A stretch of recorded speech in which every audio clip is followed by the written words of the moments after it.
పాలకొండ ఉంది, ఇంత గొప్ప అంతఃపురం ఉంది, శ్మశానంలో ఎందుకుంటారు మీరు అని అడిగింది. అడిగితే ఆయన చెప్పాడు, పార్వతి చేతకాక నేను శ్మశానంలో లేను.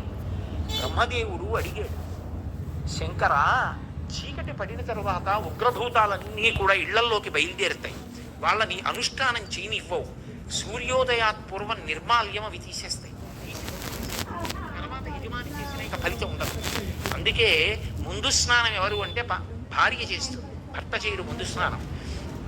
భార్య పని ఏమిటంటే ముందు నిర్మాల్యం తీసేస్తుంది, భర్త పూజ చేస్తాడు.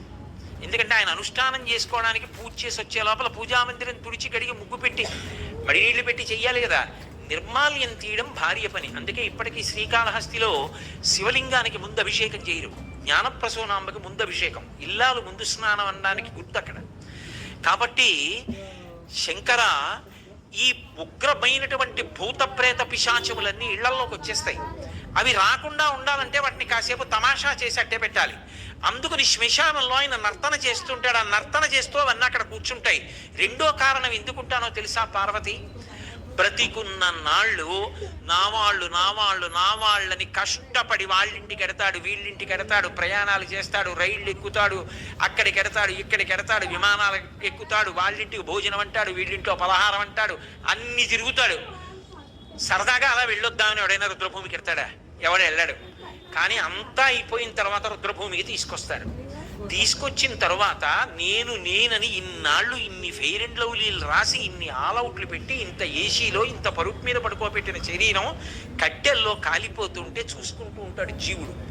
నిత్యమా జీవితము నీటిపై బుగ్గ, కల్లరి బొమ్మయవు కాయమ్మునొల్లా, అద్దె కొంపల బోలు ఆ భోగముల్లా, తను పెంచు దొంగలవు తనయుల నొల్లా, ఎందుకీ భోగమ్ములెందుకీ మురుపు, ముందు చావుండంగమురియంగనగుని అంటారు శివమానస పూజలు.